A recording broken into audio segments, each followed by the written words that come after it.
Khamaganisa, and a very good afternoon to everyone.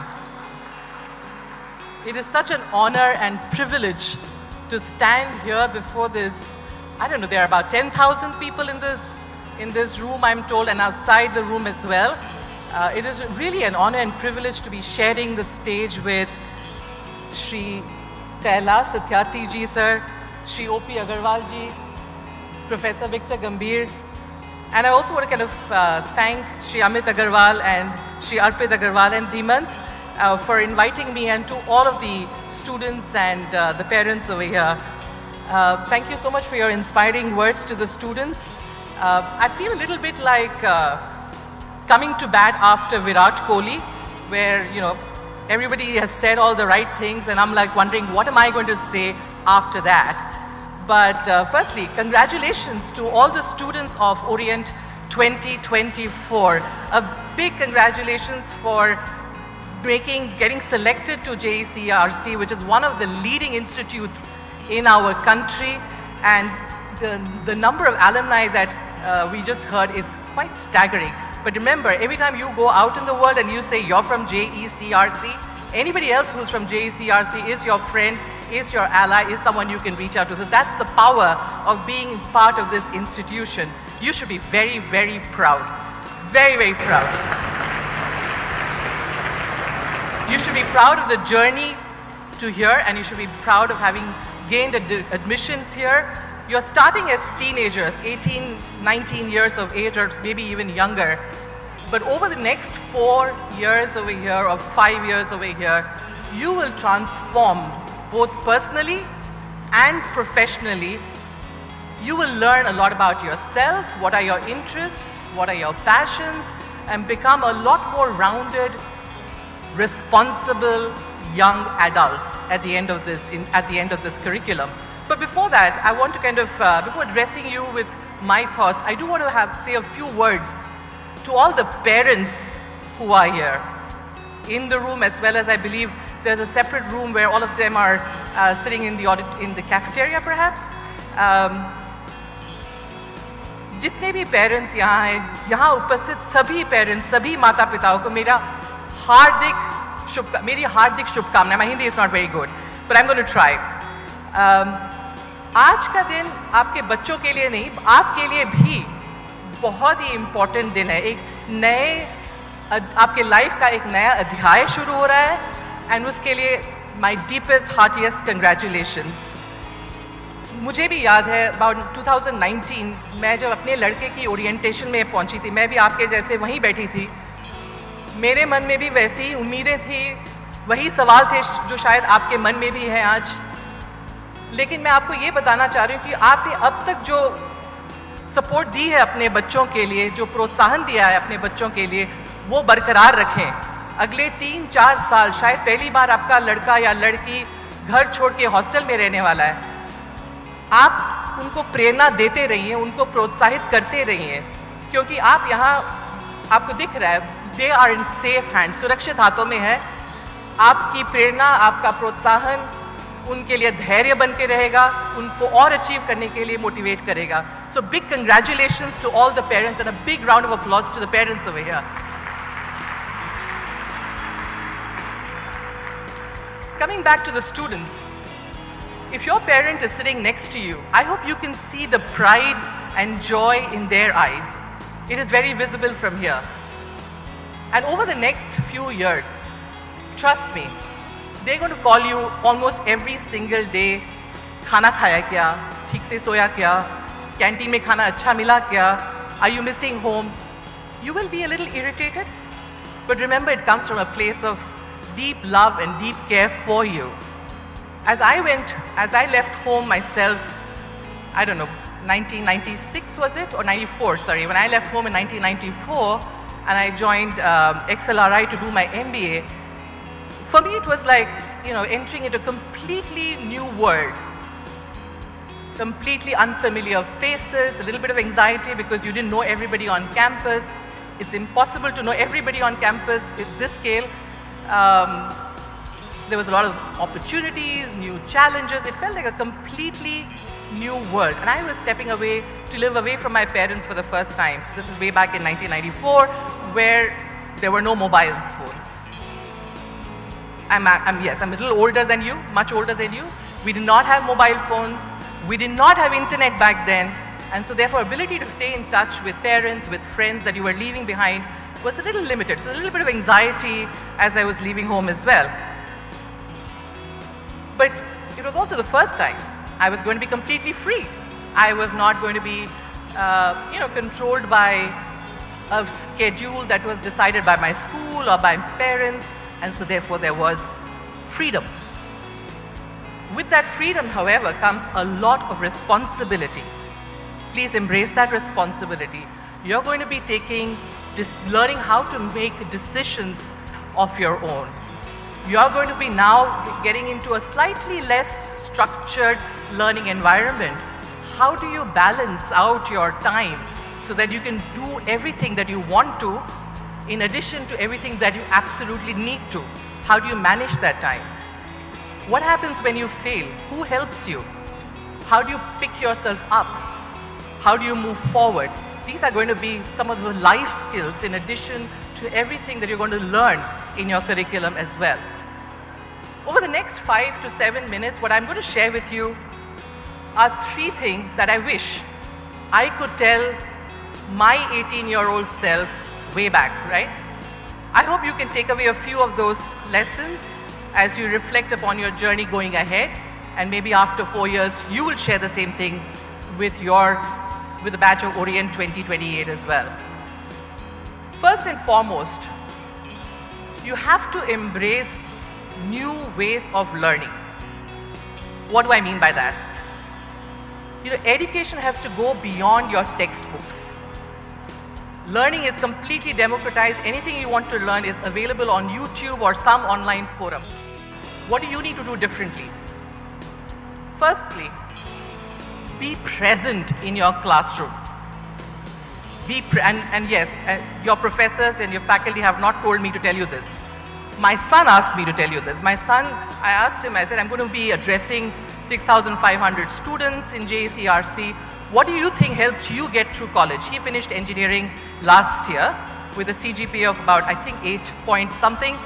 Pretty good. So I said, what was the secret of your success? And he said, Mom, paying attention in class. That is a superpower because you're constantly distracted by your mobile phone. But if I paid attention and listened to what my faculty and my professors were teaching me, I was 1/3 of the way home. So the next time you're looking at your phone in class, remember that. Paying attention and being present is 1/3 of the way in. Number 2, stay curious. Be curious. Your faculty and your professors are not just there to give you lectures, but they're there to spark your curiosity. And don't restrict your questions only to the doors of the classroom, but beyond the doors of the classroom as well. So ask a lot of questions. Number 3, experiment with new ideas. Take on projects that don't necessarily only look good on your resume, but take on projects that help you hone up your problem-solving skills, your creativity, your innovation. Look at any leader that inspires you. Pick any leader. They have tried different things. Not necessarily all of them have been successful. Some of them have been failures as well. But try new things, and which brings me to my 4th. Embrace failure. Make failure a friend. Don't be afraid of failing. Learn from every failure. Someone sent me a WhatsApp message early this morning. It said, in order to succeed, your desire for success needs to be much greater than your fear of failure. Your desire for success should be much greater than your fear of failure. So make failure a friend, embrace it. And a place like JECRC is a safe space for experimenting, trying different things, whether you succeed or whether you fail. Be bold, experiment with new ideas, stay curious, and don't measure your success only by your CGPA. Also measure your success by what you have truly learned, because as you learn more, the more you learn, you will realize the less you know. It's a little bit of a dichotomy. The more you learn, you realize the less you know. So keep the curiosity going and come and discover new ways of learning. So that will be number one lesson that I would give myself if I was sitting in your place. Message number 2, and I think you heard some of that earlier on as well. Collaborate and build your tribe. Collaborate and grow your tribe. What do I mean by that? One of the most important skills in today's rapidly evolving world is your ability to collaborate with people. And I don't mean just in terms of, working well in your project teams. This is a lifelong skill. This is a lifelong skill. You have to not just form those relationships here, you have to nurture them, you have to build them, you have to sustain them, because those relationships that you build here will not just help you in an enriching learning journey in JECRC, but even beyond. Whether you are joining a company like Accenture or you're starting up your own organization, if you have the entrepreneurial bent of mind, it'll help you everywhere. If I was to go back to my college days, right? Like me, I'm sure several of you were toppers in your class, or at least in the top 5, top 10, because that is what requires you to get selected into universities like JECRC. You were competing with each other. Yeah? You were competing to get the top mark, the top rank, the top 10 ranks. The difference now that you're in the university, all of you are not competitors. You are allies of each other. You have to shift your thinking. Your peers are not competitors. Your peers are allies. What do I mean by that? Like I said, when I joined college, I found myself surrounded by students who were either as smart as me or much smarter than myself. What did I do? I worked harder. I worked harder because I'm suddenly surrounded by brilliant minds superior to myself often. And the second thing that works very well, and I'll let you in on a little secret, right? I studied economics, maths, and statistics in my graduation. I liked most of the subjects, but there were a few I did not like. They were important, like the history of economics. I don't know if there are any students of economics here, but for me that was very, very boring. But it was an important part of my curriculum. I had to score marks even in that subject, although it was boring. And maybe for some of you, it is that 8 o'clock in the morning thermodynamics course. I don't know. It varies, right? What do you do when you have a subject that you don't like? You still have to score, you still have to learn. Find a friend. Not a phone a friend. Find a friend. Find a friend who loves the subject. Take help. Ask your postgraduate students from this prestigious university for help. You will be amazed at how much you can learn from your peers. And if you are that friend, never miss an opportunity to teach. The best way to learn is to teach. So if your peers ask you to teach you on a subject that you're very passionate about, maybe machine learning or data, AI, I don't know what your passion is, there is no better way to learn than to teach. They will ask you some challenging questions. It will force you to become an expert in that subject. So it's a little bit of a win-win. You learn, your classmates learn, and you become a deep expert in the specific subject that is of interest to you. And by doing this, what happens is also that you get a lot of spare time to do what the professor before me said. Participate in clubs of interest, participate in clubs of passion. You get time. If you want to go play a game that you would not otherwise have time for, you now have time to do that. And that opens up a whole new networking opportunity with classmates, with seniors, students from other disciplines, not just students who are doing BTech in computer science, students perhaps who are studying law, or somebody who's learning to study to become a journalist. Great opportunity to network, build the network of tribe, your own personal tribe that you will constantly remain connected with, not just while in the university, but even afterwards, whether you're, like I said, employee or employer. This will hold you in good stead. So collaborate and build your own tribe. That's the second message I want to leave with you. The third message that I want to leave with you is cultivate multidisciplinary thinking. What do I mean by that? I was introduced as the India CHRO for Accenture. You probably think all that I need to think about is talent strategy, how to recruit, how to train, how to engage and motivate people. Actually, that is also what I do. What I am learning now and spending a lot of time is trying to think about how generative AI is going to disrupt the work of the software engineer. It's going to disrupt the work of the person who's taking calls. It's going to disrupt for my clients the frontline salesperson's work. If you're learning to be an engineer, building some knowledge of things like, say, finance is going to help you maybe manage your project budgets downstream. If you're learning to be a lawyer, knowing about human psychology may be an important thing for you to consider, in addition to your core curriculum. So be intentional about investing in yourself. Each one of you needs to build what I call fundamental functional skills: business acumen, financial acumen, people leadership acumen. That's one dimension of what you need to learn.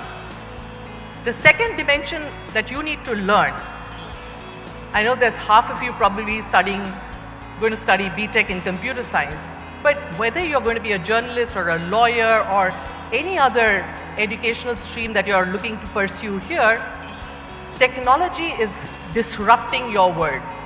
Over the last 5 years, technology disruption has increased by 200%. So even if you don't understand in depth as much of AI, ML that your computer science engineers are learning, understand and get familiar with how to leverage technology and how is that impacting your realm of world. And irrespective of what your curriculum is, the other technology skills I would suggest each one of you study and become aware of: basics of coding, basics of database management, basics of data analytics, and basics of data visualization techniques. And you don't need to know what's happening in the background, but you need to know how to use it. If you're developing a software program, understanding the basic principles that your design colleagues are learning is going to be just as important for you as it is for the person who's studying design. So developing this multidisciplinary thinking is like, in my view, having a toolkit with several tools. The world outside is rapidly evolving. You need to have as many tools in your toolkit, so depending on the challenge, you can pick up the one that you need and kind of resolve it. This will also help you build resilience, and it will help you become a lot more well-rounded. So tomorrow, if you want to be a startup entrepreneur, you don't want to join an organization, you will have a plethora of skills at your disposal to be able to kind of be successful in no matter what you do. Those are my 3 messages to you. If I was sitting in your place, that's what I would like to know from myself, an older version of myself. But I'm going to leave an ask with you as well. All through my growing up years, my father taught me this one simple mantra. It is from the Bhagavad Gita. It is at a point in time when Arjuna is conflicted because he has to fight his uncles, his cousins, his family. And he said, I don't think this is what I want to do. Lord Krishna pauses and says this: Karmanye vadhikaraste ma phaleshu kadachana ma karma phala heturbhu mate sangostva karmani. I'll read it again if you don't know this. Karmanye vadhikaraste ma phaleshu kadachana Ma karma phala heturbhur mate sangostva karmani. Loosely translated, what it really means is you have the right to perform your actions, but you are not entitled to the fruits of the action. So you have the right to perform your actions. You are not entitled to the fruits of your action. For me, every challenge in my life, whether it be a professional, whether it be in the personal domain, this mantra has guided me to take responsibility for my actions, whether it be towards my family, my friends, the community, at work, to take responsibility for my actions. As the future leaders of the world and the future architects of India, my ask of all of you sitting out there wondering where your life is going to go after this, my ask of you is to truly think about your responsibility to build a truly inclusive society and country. Observe and question, what does an inclusive world look like? When you're working as part of your project teams, are all the students just like you? Are they from different states? Do they come from different communities? Do they represent all the genders? How inclusive are you? Is everybody's voice being heard as part of your project team? Today, I'm probably the only woman on the dais here today. But maybe 5 years, 2 out of the 4 or 3 out of the 4 will be women. But that depends on the choices you make as the leaders of tomorrow, every day, in your project, in your teamwork, in your clubs, in the communities that you are part of, working and living. And 7,000 or 6,000, 7,000 of you, each one is very, very unique. You may look similar, but you still are unique. You have 7,000 and many more million ideas. Imagine the power of the collective when you all come together with a similar thinking, with similar mindset. And as you embark on your career after this, remember, when you work at the intersection of what you love to do, what you're good at, and what the world needs you to do, then you achieve your own sense of accomplishment and joy, and perhaps you also make a lot of money as part of that, right? But so thank you. I wish you all an incredible journey, a very, very bright future. May you go achieve very grand successes, and hopefully when I meet you 5 years, 6 years down the road in the airport or somewhere, you will share with me what your success story is. But till then, believe in yourself, stay curious, and above all, have a lot of fun. And congratulations to all of you. Thank you.